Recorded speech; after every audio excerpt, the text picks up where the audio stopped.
إذا جاء نصر الله والفتح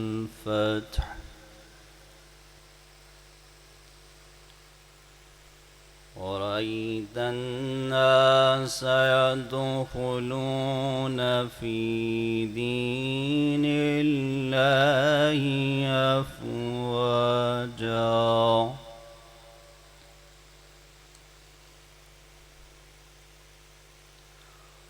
فسبح بحمد ربك واستغفر إنه كان توابا صدق الله العلي العظيم صلوات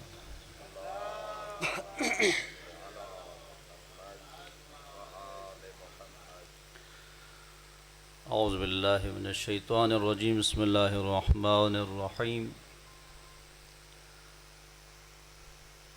الحمد لله رب العالمين بارئ الخلائق أجمعين باعث الأنبياء والمرسلين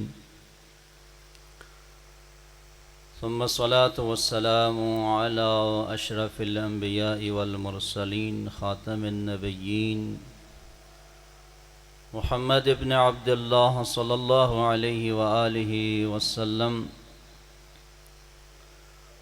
وعلى آله الطيبين الطاهرين المعصومين المظلومين لا سيما على صاحب العصر والزمان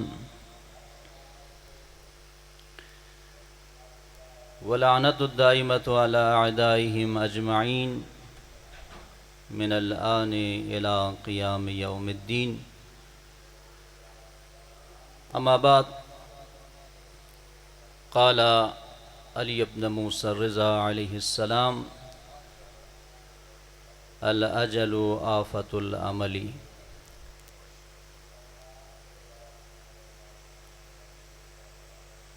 سامعین محترم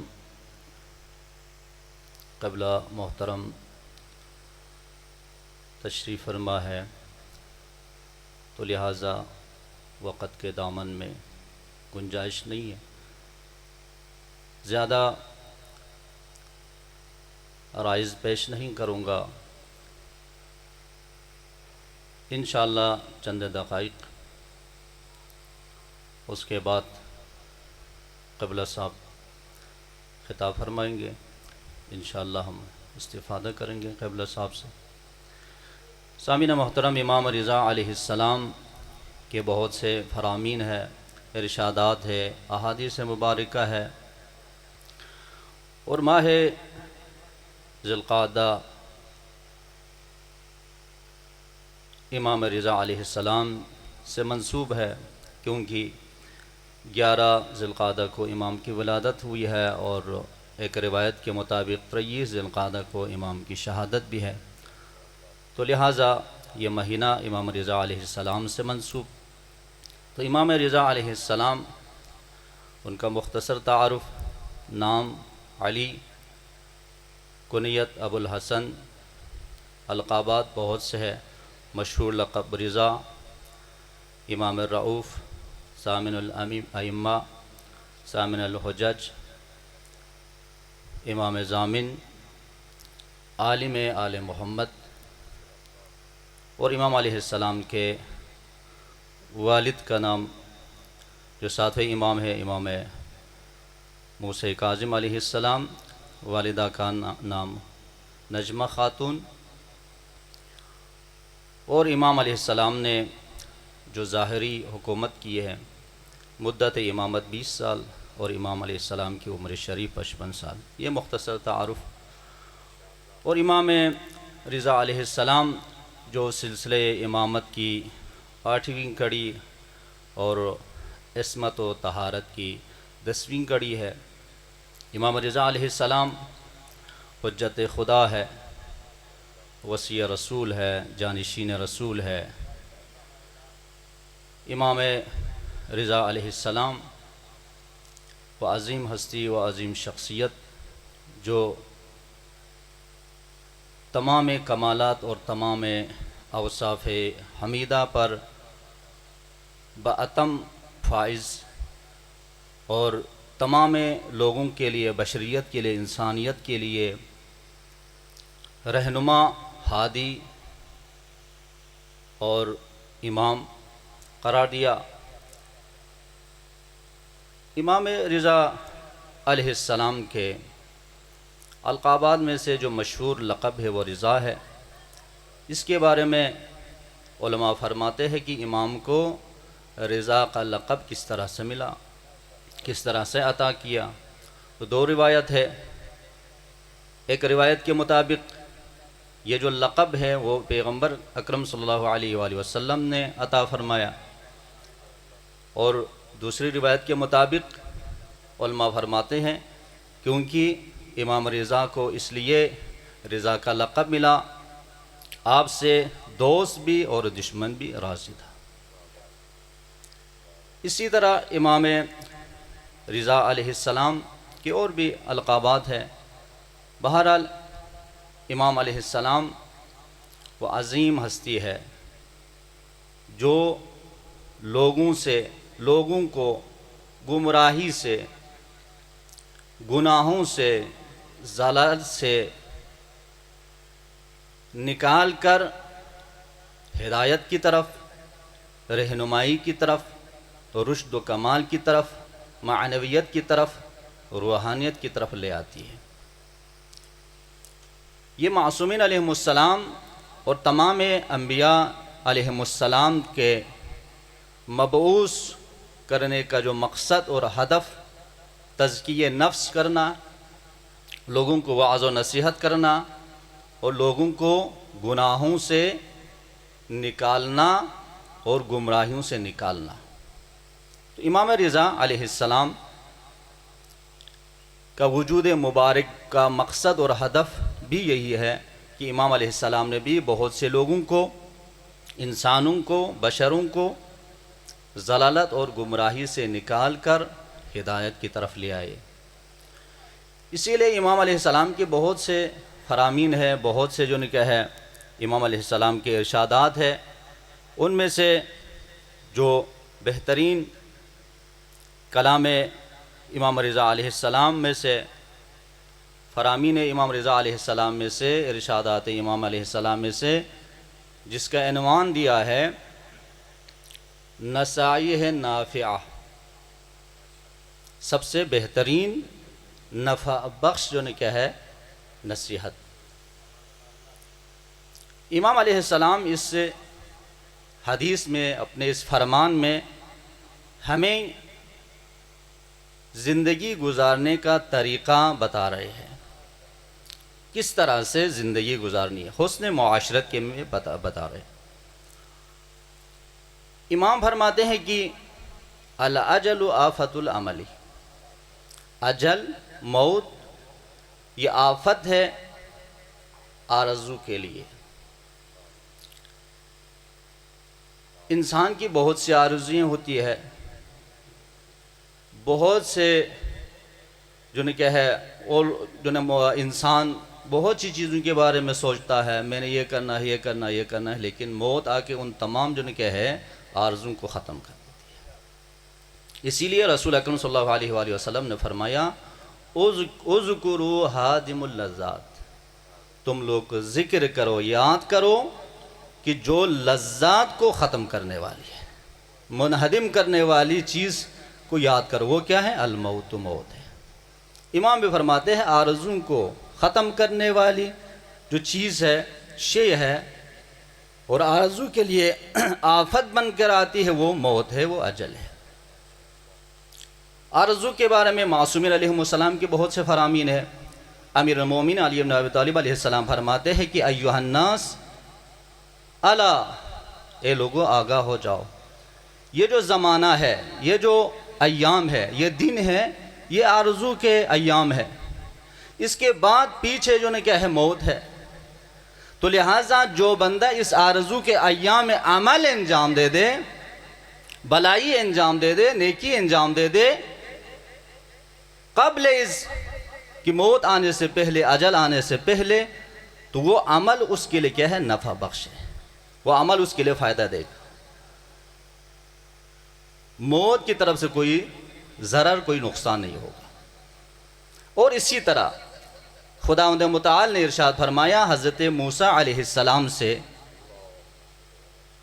کہ اے موسیٰ لمبی آرزو لمبی خواہشات سے بچو، کیونکہ یہ لمبی آرزو اور خواہشات دل کو مردہ کر دیتی ہے، دل کو سخت کر دیتی ہے۔ جب انسان کا دل سخت ہو جائے تو وہ پتھر سے بھی زیادہ سخت ہوتا ہے۔ خداوند متعال نے قرآن مجید میں ارشاد فرمایا ہے سورہ بقرہ میں بنی اسرائیل کی ان لوگوں کی کیفیت اور حالات کو بیان کرتے ہوئے فرمایا کہ ان کا دل پتھر سے بھی سخت ہوا ہے، حالانکہ پتھر پہ جب حضرت موسیٰ علیہ السلام نے عصا مارا تو اس پتھر سے جو کہ 12 چشمے پھوٹے۔ جب انسان گناہ کرتا ہے، نافرمانی الہی انجام دیتا ہے، گستاخ بن جاتا ہے، علی اعلان خدا کی نافرمانی کرتا ہے، وہ گناہ کرنے میں جرأت پیدا کرتا ہے تو اس کا دل مردہ ہو جاتا ہے، قساوت قلبی کا شکار ہوتا ہے۔ جب اس کا دل مردہ ہو جائے، سخت ہو جائے، تو اس کے بعد اس کے دل پر کوئی آیت اثر نہیں کرے گی، کوئی نصیحت اس پہ اثر نہیں کرے گی۔ جو بھی اس کے سامنے آئے اس نے کھانا ہے، اس نے نہیں دیکھنا کہ حلال ہے یا حرام ہے یا جائز ہے ناجائز ہے، سامنے جو بھی آئے اس پر جو نے کہ ظلم کرنا ہے۔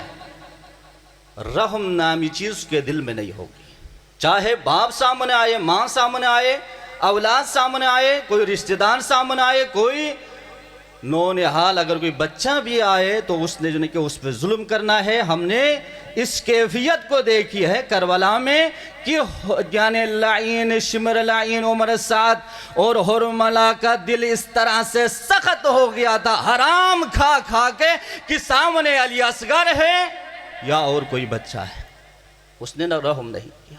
یہ دل سخت ہونے کی علامت ہے۔ اسی لیے خداوند متعال نے فرمایا کہ زیادہ لمبی آرزو کرنے سے بچو، یہ دل کو سخت کر دیتی ہے، مردہ کر دیتی ہے۔ اور امام علی علیہ السلام فرماتے ہیں کہ آرزو کے دھوکے سے بچو، اتقو بچو، آرزو کے دھوکے سے بچو۔ کتنے ہی لوگ گزر گئے ہیں جنہوں نے دن اور ایام اور مہینے گنتے رہے، لیکن وہ مہینہ اور دن دیکھنا نصیب نہیں ہوئے۔ اسی طرح کتنے لوگ گزر گئے جنہوں نے گھر بنایا لیکن جو نے کہ اس گھر میں رہنا جو نے کہ نصیب نہیں ہوئے۔ اسی طرح کتنے لوگ گزر گئے ہیں کہ انہوں نے مال جمع کیا لیکن ان مال کو کھانا نصیب نہیں ہوا۔ اور اسی لیے ہمیں معصومین علیہ السلام کی طرف سے ہمارے لیے نصیحت ہے، پیغام یہی ہے کہ آرزو کو کم کرے تاکہ عمل بڑھ جائے۔ امام علی علیہ السلام فرماتے ہیں جس کی آرزو کی وسعت بڑھ جاتی ہے اس کا عمل کم ہو جاتا ہے۔ تو لہٰذا آرزو کو ختم کرنے والی چیز کیا ہے؟ چیز کا نام ہے موت ہے۔ اس کے بعد فرمائیے والعرف ذخیرۃ الابدی، جو نیکی ہے وہ بہترین ہمیشہ رہنے والا ایک ذخیرہ ہے، اس کے لیے جو نے کہا ہے خزینہ ہے۔ والبر غنیمت الحازمی، عقل مند انسان کے لیے غنیمت کیا ہے؟ نیکی ہے۔ والتفریط مصیبت ذوی القدرتی، صاحب استطاعت اور قدرت کے لیے کاہلی اور سستی جو نے کیا ہے اس کے لیے آفت ہے، اس کے لیے مصیبت ہے۔ امام علی علیہ السلام فرماتے ہیں کامیابی اور نجاح کے لیے سب سے رکاوٹ کیا ہے؟ کاہلی ہے، سستی ہے۔ اور امام فرماتے ہیں کہ میں اس شخص سے ناراض ہوں جو دنیاوی امور کو انجام دینے میں سستی کرتا ہے۔ کیوں؟ جب وہ دنیاوی امور کو انجام دینے میں سستی کرتا ہے تو وہ اخروی عمل کو اور دینی امور کو انجام دینے میں اور زیادہ سستی کرے گا۔ تو لہٰذا میں اس شخص سے جو نے کہا ہے ناراض ہوں۔ اسی طرح امام فرماتے ہیں کہ وَأَجَلُّ الْخَلَائِقِ وَأَكْرَمُهَا، سب سے بہترین خلق خدا میں سے، خلائق خدا میں سے جو بہترین جلیل القدر اور اکرام والا انسان وہ ہے جو اصطناع المعروف، جو بلائی کا حکم دے دے، یعنی نیکیوں کی طرف بلائے، امر بالمعروف کرے، اچھائی کی طرف بلائے، نماز کی طرف بلائے، روزے کی طرف بلائے، مسجد کی طرف بلائے، یہ نیکی ہے۔ مجلس ابا عبداللہ الحسین کی طرف بلائے، یہ نیکی ہے۔ یہ جو نیکی ہے بہترین انسان ہے۔ تو لہٰذا امر بالمعروف کرنا یہ بہترین عمل ہے، بہترین جو نیکی صفت اور خصلت ہے۔ وَإِغَاثَةُ الْمَلْهُوفِ، نیکی اس کے بارے میں جو نیکی ہے، لفظ جو نیکی ہے معروف ہے، اس کے بارے میں بہت سی احادیث ہے۔ رسول اکرم صلی اللہ علیہ وآلہ وسلم فرماتے ہیں کہ نیکی کو میں نے اپنے دل کے لیے نور اور چہرے کے لیے روشنی، زیبائی اور عمل میں قوت میں نے جو کیا ہے پایا، یہ نیکی ہے۔ اور امام علی علیہ السلام فرماتے ہیں نیکی ذخیرہ ہے ہمیشہ، اور بہترین پاک و پاکیزہ کیا ہے، پھل کی طرح ہے، میوے کی طرح ہے، یہ نیکی اور حسنات۔ یہ نیکی انجام دینے کا آج ہی حاجی صاحب نے، باقی جو بانیان مجلس ہیں انہوں نے جو کہ ہمیں موقع دیا نیکی انجام دینے کے لیے، اچھے کام کرنے کے لیے، ذکر آل محمد سننے کے لیے، یہ مومنین سبب بنے۔ تو اور اس کے بعد وَإِغَاثَةُ الْمَلْهُوفِ، سب سے بہترین اور مکرم عزت دار شخص وہ ہے جو کسی غریب مظلوم کی فریاد کو پہنچے، اس کی مدد کرے۔ معاشرے میں بہت سے نادار افراد ہوتے ہیں، بے سہارا افراد ہوتے ہیں، لاچار افراد ہوتے ہیں، اگر وہ پکارے مدد کے لیے، اگر اس کی مدد کو پہنچے تو وہ بہترین جو نکاح انسان ہے، بہترین شخص ہے امام رضا علیہ السلام کے نزدیک۔ اور امام علی علیہ السلام بھی فرماتے ہیں، اور رسول اکرم صلی اللہ علیہ وآلہ وسلم فرماتے ہیں کہ سب سے بہترین صدقہ ضعیف شخص کی جو نکاح ہے مدد کرنا ہے۔ اور امام جعفر صادق علیہ السلام فرماتے ہیں کہ تمہاری نماز اور روزے سے افضل اور بہتر عمل ہے، یعنی مستحب نماز اور مستحب روزے سے افضل ہے کسی بے سہارے کے لیے جو نکاح ہے سہارا بننا، کسی غریب کی جو نکاح ہے مدد کرنا، یہ مستحب نماز سے روزہ سے بہتر ہے۔ یہ ہمارے لیے درس دے رہے ہیں، ہمارے لیے جو نکاح ہے معصوم علیہ السلام ہمیں نصیحت کر رہے ہیں کہ اس طرح سے زندگی گزارو، اس طرح سے اپنی زندگی کو پاک و پاکیزہ قرار دے۔ جو آس پاس میں غریب غربا ہے، بے سہارا لوگ ہیں، ان کی مدد کر لے، ان کو بھی جینے کا حق ہے، ان کو بھی زندگی اچھی طرح سے زندگی گزارنے کا حق ہے۔ لہٰذا جو مالدار افراد ہوتے ہیں، جو ثروت مند ہوتے ہیں، ان پر واجب ہے اور فرض ہے، جن کے پاس مالی حوالے سے کمزور ہوتے ہیں جو افراد، ان کی مدد کرنا۔ اور رسول اکرم صلی اللہ علیہ وآلہ وسلم فرماتے ہیں کہ خداوند متعال کو 3 عمل بہت زیادہ پسند ہے، کسی بھوکے انسان کو کھانا کھلانا، اور کسی غریب اور نادار مظلوم شخص کی فریاد کو پہنچنا، اس کی مدد کرنا، اور کسی شخص کے قرض کو اتارنا، ادا کرنا۔ اور اسی طرح امام علیہ السلام فرماتے ہیں کہ وَالْإِسْتِكْثَارُ مِنَ الْأَصْدِقَاءِ فِي الْحَيَاةِ، سب سے بہتر شخص وہ ہے جس کی زندگی میں زیادہ دوست احباب ہو، ہر وقت اس کو یاد کرتے رہے۔ اور اسی لیے امیر المومنین علی بن ابی طالب علیہ السلام کا یہ فرمان نہج البلاغہ میں بھی ہے، امام نے حسن معاشرت کے لیے فرمایا، معاشرے میں سے زندگی کس طرح سے گزارنی ہے اس طریقے کو بتایا۔ فرمایا کسی پہ ظلم نہیں کرنا، کسی پہ ستم نہیں کرنا، کسی کے حق کو نہیں چھیننا، کسی کے حق کو غصب نہیں کرنا، کسی کے حق کو نہیں کھانا، اس سے نفرت پھیل جاتی ہے، اس سے دشمنی پیدا ہوتی ہے۔ تو لہٰذا ہمیشہ محبت کے ساتھ رہنا، الفت کے ساتھ رہنا، رحم دلی کے ساتھ پیش آنا، خندہ پیشانی کے ساتھ پیش آنا، اس سے دوستی بڑھ جاتی ہے، اس سے دوستوں کی کثرت میں اضافہ ہوتا ہے۔ تو لہٰذا امام نے فرمایا وَالْإِسْتِكْثَارُ مِنَ الْأَصْدِقَاءِ فِي الْحَيَاةِ، زیادہ سے زیادہ جس کی زندگی میں، حیات میں دوست احباب زیادہ ہو، وہ بہترین شخص ہے، وہ مکرم شخص ہے، وہ عزت دار ہے، وہ محترم ہے۔ وَالْبَاكِينَ بَعْدَ الْوَفَاةِ، اور اس کے مرنے کے بعد رونے والے زیادہ ہو۔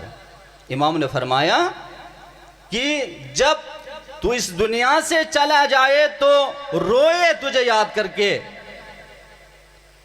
جب تم ان کی آنکھوں سے اوجھل ہو جائے، غائب ہو جائے، کہیں سفر پہ جائے، زیارات پہ جائے، حج پہ جائے، یا کسی نہ کسی کام کی وجہ سے کچھ ایام ان کے سامنے نہ آئے، تو وہ لوگ مشتاق رہے تم سے ملنے کے لیے، تمہاری زیارت کے لیے مشتاق رہے۔ اس طرح سے زندگی گزارنی ہے۔ امام فرماتے ہیں کہ زندگی میں زیادہ سے زیادہ دوست احباب ہو، اور مرنے کے بعد تمہارے غم میں روئے۔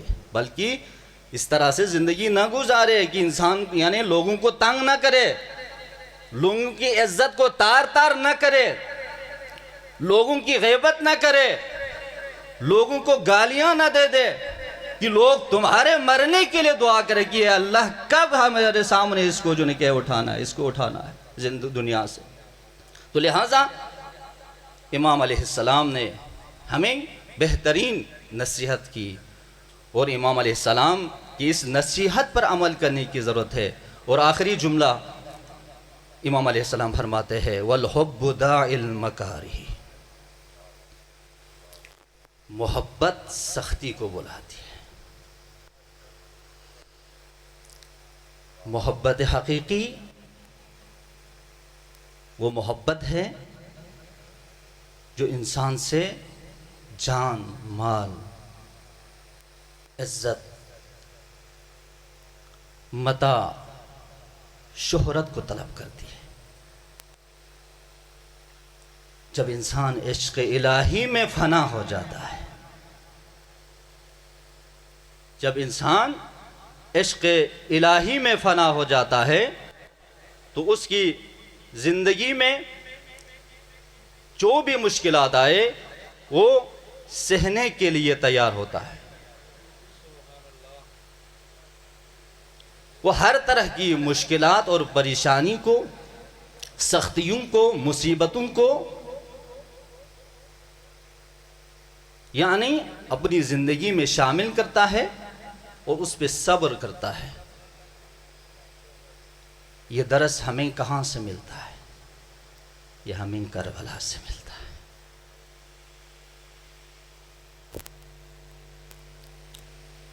کربلا ہمارے لیے بہت بڑی درسگاہ ہے، بہت سے پیغامات ہے، رسائل ہے، عفت، پردہ داری، شجاعت، حلم، قربانی، عزت، اکرام، وفا، یہ سب درس کہاں سے ہمیں ملتا ہے؟ کربلا سے ملتا ہے۔ اور کس طرح سے خدا سے محبت کرنی ہے اور خدا کی محبت میں کس طرح سے اپنے آپ کو فدا کرنا ہے، وہ حسین نے دکھایا، حسین نے بتا دیا کس طرح سے اپنے آپ کو خدا کی راہ میں، خدا کے سامنے، خدا کے عشق میں، خدا کے رضا میں جو نے کہ ہے فنا کرنا۔ کیا فرماتے ہیں؟ یہ مناجات سید الشہداء ابا عبداللہ الحسین سے منسوب ہے۔ لیلۃ العاشور، عاشورہ کی رات، امام حسین علیہ السلام نے ایک رات جو مانگی دشمن سے عبادت کے لیے، قرآن کی تلاوت کرنے کی، اسی ایک رات کی وجہ سے ہر اور ہر کے بیٹے اور غلام حسین کی طرف آئے، ان کو آزادی ملی، حریت ملی، وہ جہنم سے نکل کر جنت کی طرف سے آئے اسی ایک رات کی وجہ سے۔ یہی امام علیہ السلام کیا فرماتے ہیں؟ حسین خدا کی محبت میں کیا فرماتے ہیں؟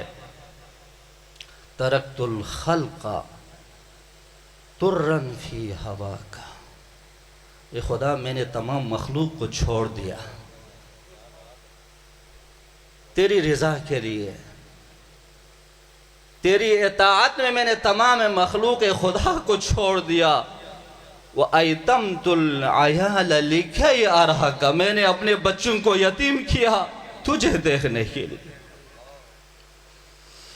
حسین کی 4 سال کی بچی جو حسین کے سینے پہ ہمیشہ سوتی تھی،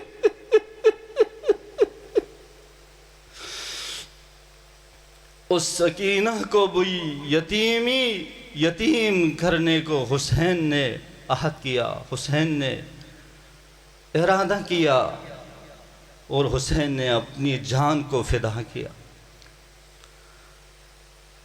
وَأَيْتَمْتُ الْعَيَالَ لِكَيْ أَرَاكَ، یہاں سے ہمیں محبت حسین، عشق حسین، جو اللہ کے ساتھ حسین نے کس طرح سے محبت کی ہے، کس طرح سے عشق حسین میں فنا ہوئے ہیں۔ امام کیا فرماتے ہیں؟ فَلَوْ قَطَعْتَنِي فِي الْحُبِّ عِرْبًا، اگر مجھے خدا تیری محبت میں ٹکڑے ٹکڑے کر دے تو مجھے حسین کے لیے وہ محبت اور عشق میں جو نکاح ہے یہ میرے لیے کمی ہے۔ میں اس کے لیے بھی تیار ہوں، اپنے جسم کو، اپنے بدن کو بھی آپ کی رضا کے لیے، تیرے عشق اور محبت میں قطع کرنے کے لیے، ٹکڑا کرنے کے لیے میں تیار ہوں۔ فرماتے ہیں لما مال الفؤاد الى سواکا، اتنی قربانی دینے کے بعد بھی اے خدا میرے دل تم سے جو نگہ مائل نہیں ہوگا۔ یہ حسین ہے۔ جب حسین نے آخری صدا بلند کی، حل من ناصر ینصرنا، حسین کی مدد کے لیے کوئی نہیں آئے، بلکہ حسین کی طرف سب نے نیزہ، تلوار، پتھر کا اشارہ کیا۔ حسین زخموں سے چور چور ہو کر کربلا کی اس تپتی ہوئی زمین پر شہید ہوئے۔ جب 11 محرم کو اسرائے آل محمد کو ان پاکیزہ لاشوں سے گزارا تو زینب نے کیا دیکھا؟